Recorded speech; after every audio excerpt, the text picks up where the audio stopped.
Good morning everyone, I am Irshad sir. Physics solution इस channel के अंदर फिर एक बार आपका बहुत बहुत स्वागत करते हैं। आज हमारा लेक्चर नंबर 10 शुरू होने जा रहा है और हमने लेक्चर नंबर 9 में आपके फर्स्ट चैप्टर के मल्टीपल चॉइस क्वेश्चन शुरू किए हैं। तो अब हमारा स्टार्ट होने वाला है क्वेश्चन नंबर इज 13। ठीक है, तो क्वेश्चन नंबर 13 में क्या दिया है?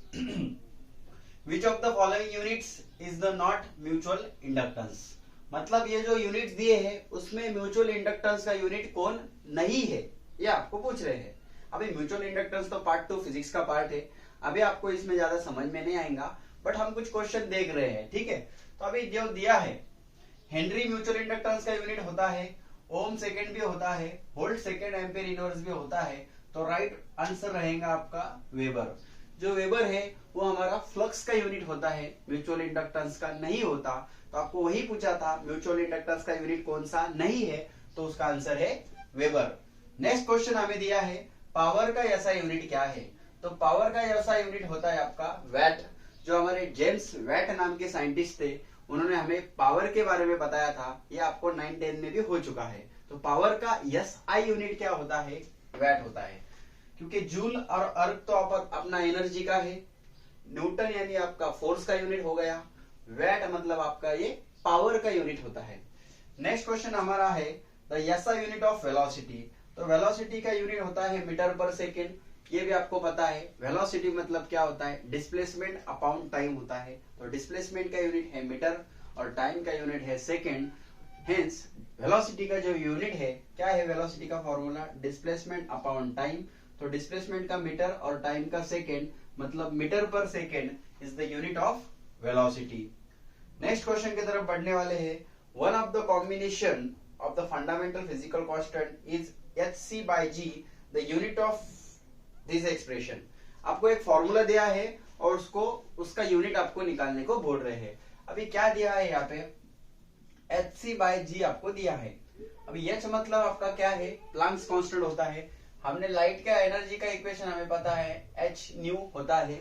तो यहाँ से हम अगर h की वैल्यू निकालेंगे तो E/न्यू हमारा ऐसा बनने वाला है। तो h की जगह पे आएगा हमारा E/न्यू। c मतलब होता है आपका वेलोसिटी, तो ये आ गया वेलोसिटी, और g मतलब आपका ग्रेविटेशनल कांस्टेंट। अब आपको यूनिट फाइंड आउट करना है। हमारे पास ऑप्शन है, हम इसका यूनिट देखेंगे कैसा आता है। ठीक है, अभी एनर्जी का जो यूनिट होता है एनर्जी का फॉर्मूला हमारे पास फोर्स इंटू डिस्प्लेसमेंट है, फिर आपके पास वेलोसिटी है, फिर आपके पास न्यू का जो यूनिट होता है वो होता है आपका सेकेंड इनवर्स, और ग्रेविटेशनल कांस्टेंट का यूनिट होता है आपका न्यूटन मीटर स्क्वायर पर केजी स्क्वायर। चलो इसको थोड़ा सा अच्छे से सॉल्व करते हैं।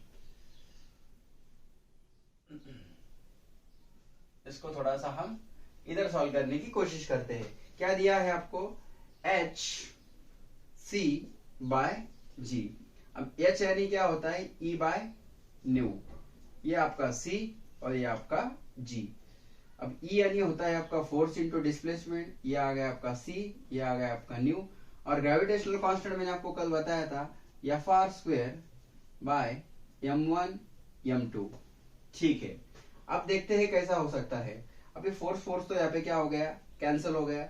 अब ये आपका न्यू का यूनिट जो होता है वो सेकेंड इनवर्स होता है। चलो देखते हैं क्या क्या होता है। डिस्प्लेसमेंट का यूनिट है आपका मीटर, वेलोसिटी का यूनिट है आपका मीटर पर सेकेंड इनवर्स। ठीक है, न्यू का यूनिट होता है आपका सेकेंड इनवर्स, और डिस्टेंस का यूनिट होता है आपका मीटर स्क्वायर। ओके, और नीचे केजी का स्क्वायर। तो देखिए अभी सेकेंड इनवर्स कैंसिल हो जाएगा। ये मीटर एक और एक, ये दो हो गए, तो ये मीटर स्क्वायर भी आपका कैंसिल। अभी ये केजी स्क्वायर यहाँ पे जाके -2 और फिर से ऊपर जाके +2, मतलब केजी स्क्वायर जो रहेगा इस एक्सप्रेशन के लिए आपका क्या रहेगा? यूनिट रहेगा। ठीक है, बाकी मीटर क्यूब, सेकेंड इनवर्स और नन ऑफ दिस, ये ऑप्शन आपके गलत है। आपको इस एक्सप्रेशन का क्या पूछा था? यूनिट पूछा था। तो केजी स्क्वायर यहाँ पर आ रहा है। तो मैं आपको बता दूं, आपको फॉर्मूले और यूनिट्स पता होने चाहिए जो हमने हमारे लेक्चर के अंदर देखे। तो अगर आप डायरेक्ट ये लेक्चर देख रहे हो तो आपको समझ में आने नहीं वाला है। फर्स्ट से लेके आपको सब लेक्चर देखना पड़ेंगे, तब आपको समझ में आने वाला है। चलिए तो फिर आगे बढ़ते हैं। Which one has same unit of other.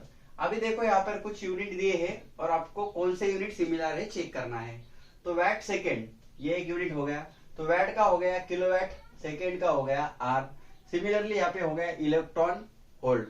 अब ये जो तीनों भी यूनिट है ये एक ही क्वांटिटी के यूनिट है, बरोबर है कि नहीं?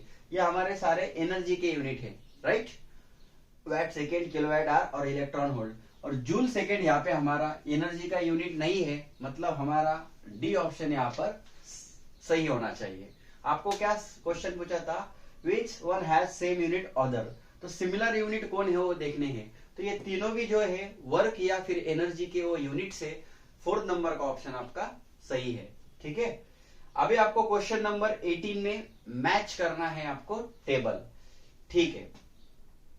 सॉरी, उसके पहले क्वेश्चन नंबर 18, सॉरी यहां पर है अपना क्वेश्चन नंबर 18 में क्या दिया है? Which of the following is not the unit of time, time का यूनिट कौन सा नहीं है वो देखना है। तो लूनार मंथ तो ये टाइम का है, लीप ईयर भी आपका टाइम का है, पार सेकेंड आपका टाइम का नहीं है, वो डिस्टेंस का है। तो सोलर डे भी आपका टाइम का है, तो आपको टाइम का कौन सा नहीं है? पर सेकेंड, ये आपका टाइम का यूनिट नहीं है। बच्चों को लगता है यहाँ पे सेकेंड आया तो ये टाइम का यूनिट है, लेकिन आप गलत हो जाएंगे। पर सेकेंड आपका डिस्टेंस का यूनिट होता है, ठीक है।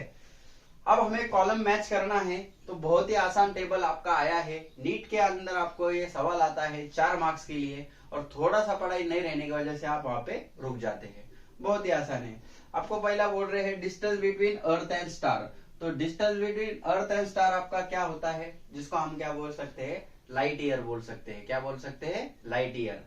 Then inter atomic distance in solid, जिसको हम क्या बोलेंगे? एंगस्ट्रॉम बोलेंगे। जो सॉलिड के अंदर का इंटर एटॉमिक डिस्टेंस होता है उसको हम क्या बोलेंगे? एंगस्ट्रॉम बोलेंगे। फिर साइज ऑफ न्यूक्लियस हम कहा में काउंट करते हैं? यहाँ पे फर्मी दिया है, साइज ऑफ न्यूक्लियस का आंसर क्या रहेगा? फर्मी रहेगा।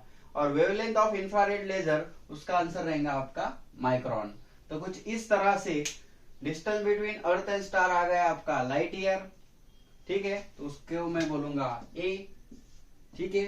फिर बी का आंसर आ गया हमारा एंगस्ट्रॉम, फिर सी का आंसर आ गया हमारा फर्मी, और वेवलेंथ डी का आंसर आ गया हमारा माइक्रोन। तो कुछ इस तरह से आपके सही आंसर रहने वाले हैं। समझ में आ रहा है सबको? तो यहाँ पर अभी हमने क्वेश्चन नंबर 18 को क्या किया है? कंप्लीट किया है। तो आप इसको राइट कर लो, मतलब हम आगे के क्वेश्चन की तरफ बढ़ने वाले हैं। तो बच्चों, हमने लेक्चर नंबर 9 में आपके 12th एमसीक्यूज पूरे कराए थे। अभी आज हम और एमसीक्यूज ले रहे हैं। तो कुछ टेक्निकल इश्यू होने की वजह से मैं ज्यादा से ज्यादा आपके लिए 20 या 25 मिनट का ही लेक्चर बना सकता हूँ। उसी के अंदर हम थोड़े थोड़े एमसीक्यूज क्या करने वाले हैं? सॉल्व करने वाले हैं। बस आप लोग बताओ आपको कैसे समझ में आ रहा है। मैं आपको सारे एमसीक्यूज कम से कम 100 एमसीक्यूज में आपको एक चैप्टर के ऊपर सॉल्व करके देने वाला हूँ। आप लोगों को जस्ट क्या करना है? लेक्चर रेगुलर करना है, और ये 100 एमसीक्यूज का प्रैक्टिस अच्छा करना है।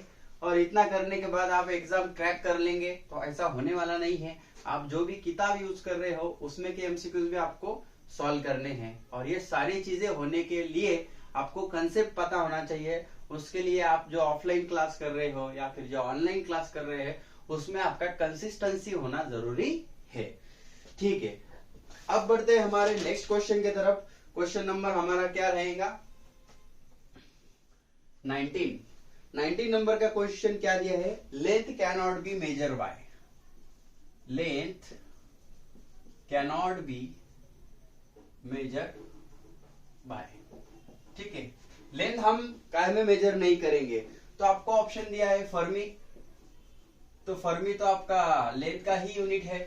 सेकेंड है माइक्रोन, माइक्रोन भी हमारा लेंथ का ही यूनिट है। नेक्स्ट आपका है डीवाई, तो ये शायद से लग रहा है।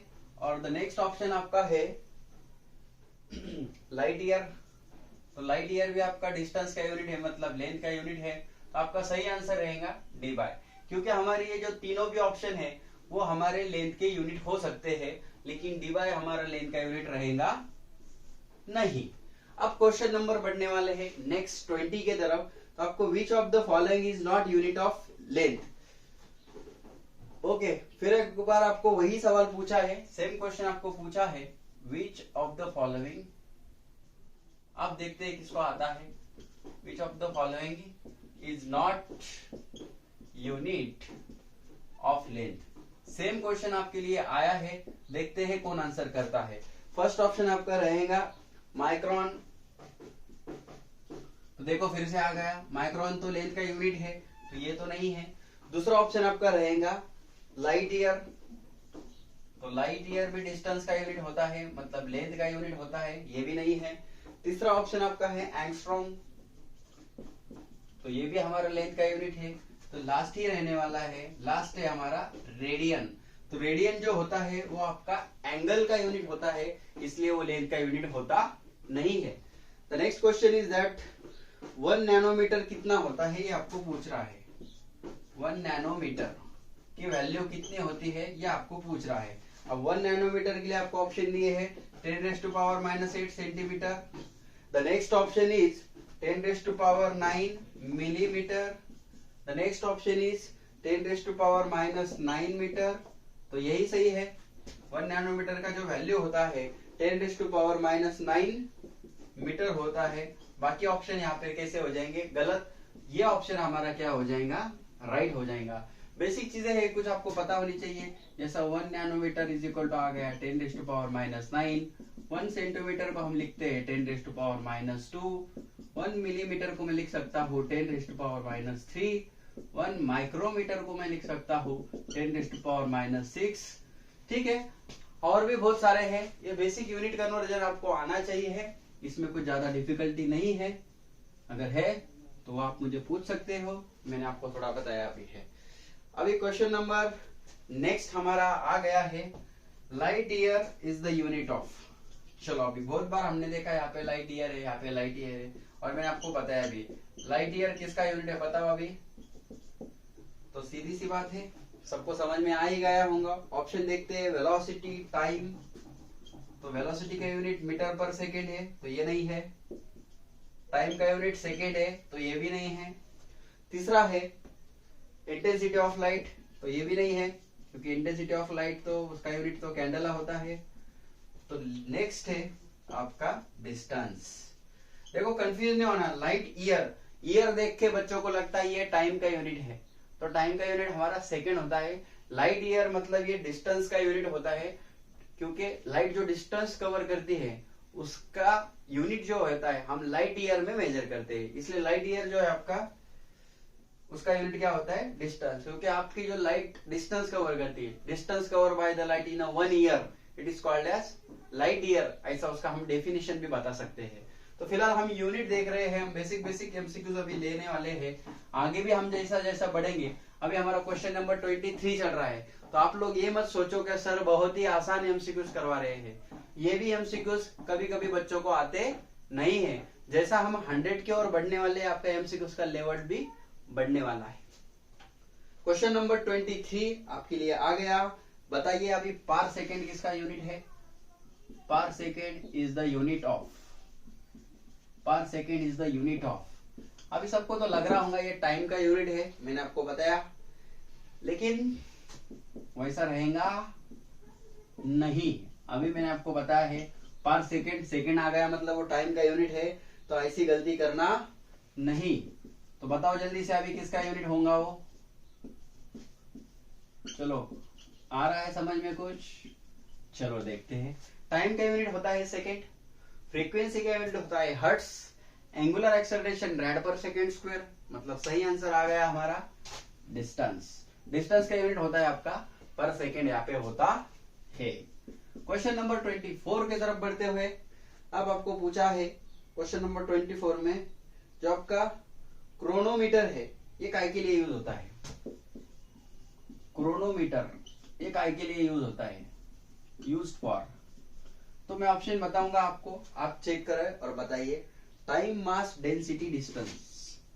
टाइम, मास, डेंसिटी और डिस्टेंस। तो आपको लर्न करना पड़ेगा। क्रोनोमीटर जो है उसके हेल्प से हम क्या यूज करते हैं, क्या मेजर करते हैं, उसका यूज करके हम टाइम मेजर करते हैं। Chronometer is use for measurement of time. तो लेक्चर नंबर 10 के लिए आज का हमारा लास्ट एमसीक्यूज नंबर 25, उसमें दिया है आपको how many second are there in a light fermi. Interesting question है, how many second in light fermi. चलो पहले ऑप्शन देख लेते हैं, 10⁻⁻15। दूसरा ऑप्शन है 3.0 इंटू 10⁻18। ठीक है, तो नेक्स्ट 18 नहीं है, 8 है, सॉरी। नेक्स्ट ऑप्शन आपका आया है 3.33 into 10⁻24। And the last option आपका है 3.33 इंटू 10⁻7। तो आपको यहाँ पे सॉल्व करना है जो how many second are there in a light fermi. जो लाइट फर्मी है उसके अंदर आपका कितना, क्या पूछा है आपको, how many seconds are there in a light fermi, ऐसा आपको सवाल यहाँ पे पूछा है। ठीक है, बहुत ही अच्छा है। जो वन लाइट फर्मी है इसको टाइम टेकन करने को कितना समय लगता है, डिस्टेंस ट्रेवल करने को कितना समय लगता है, वो हम यहाँ पे फाइंड करने वाले हैं। तो वन लाइट फर्मी ये हम यहाँ पे सॉल्व करने वाले हैं, उसका टाइम हम कैलकुलेट करने वाले हैं। तो देखिए फिर कैसा करते हैं। सबको पता है स्पीड का फॉर्मूला क्या होता है, डिस्टेंस अपॉन टाइम। तो स्पीड सी यानी स्पीड ऑफ लाइट याद है, स्पीड ऑफ लाइट है आपका, सी यानी आपका स्पीड ऑफ लाइट है, एल मतलब आपका लाइट फर्मी होता है उसका वैल्यू है, और आपको उतना डिस्टेंस ट्रेवल करने के लिए कितना टाइम लग रहा है। तो देखिए मैं इसको कुछ ऐसे लिख सकता हूँ, T is equal to L by c. तो one light fermi is equal to होता है 10⁻⁻15। कितना होता है 10⁻⁻15। और स्पीड ऑफ लाइट सबको तो पता ही है 3 इंटू 10⁻8।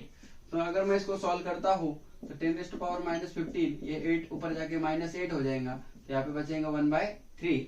तो 1/3 इज इक्वल टू 0.33 आएगा, और इसका आंसर मिल जाएगा मुझे कितना, -8 और -15 दैट इज इक्वल टू -23। अगर मैं इसका पॉइंट शिफ्ट करता हूँ 3.3 देन ये हो जाएगा 10⁻⁻24 सेकेंड। तो वन लाइट फर्मी वो उसकी वैल्यू कितनी थी 10⁻⁻15, और स्पीड ऑफ लाइट आपको पता है। तो इतना डिस्टेंस ट्रेवल करने के लिए आपको कितना टाइम लगेगा, 3.33 इंटू 10⁻⁻24 सेकेंड। तो यह आंसर आपका कैसा रहेगा, राइट रहेगा। तो बच्चों लेक्चर नंबर 10 के लिए बस इतना ही। अभी हम हमारे पूरे एमसीक्यूज कंप्लीट कर लिए हैं 25। नेक्स्ट लेक्चर में हम ऐसी कोशिश करेंगे कि हमारे अभी 25 एमसीक्यूज के हम लेक्चर बना सके, लेकिन कुछ टेक्निकल इश्यू होने के कारण आपके लिए इतने एमसीक्यूज वन शॉट में बनना यहाँ पर पॉसिबल नहीं है। लेकिन हमें टेंशन लेने की जरूरत नहीं है, हमारे लेक्चर 10 हो या फिर 20 हो, हमें उससे लेना देना नहीं है। हमारे एमसीक्यूज हम आपके लिए कितना कर रहे हैं, आपके लिए वो जरूरी है, और मेरे लिए भी वही जरूरी है जो आपको फायदे में रहे। तो आई होप आपको मैं जो पढ़ा रहा हूँ फिर एक बार वो आपको समझ में आ रहा है, ऐसी मैं आशा करता हूँ। आप हमारे चैनल को फिजिक्स सॉल्यूशन, हमारा जो चैनल का नाम है, अपना जो चैनल का नाम है, आपका जो चैनल का नाम है, उसको आप सब्सक्राइब करना मत भूलिए। मतलब हम आपके लिए फिर एक बार और अच्छे एमसीक्यूज हो या फिर कंटेंट हो, अच्छा पढ़ाने की आपको फिर एक बार क्या करेंगे, कोशिश करेंगे। और आप देखना हम दम से आपके लिए बहुत सारी चीजों का क्या करने वाले हैं, इम्प्रूवमेंट करने वाले हैं। तब तक के लिए अभी रुक जाते हैं। Have a nice day, thank you.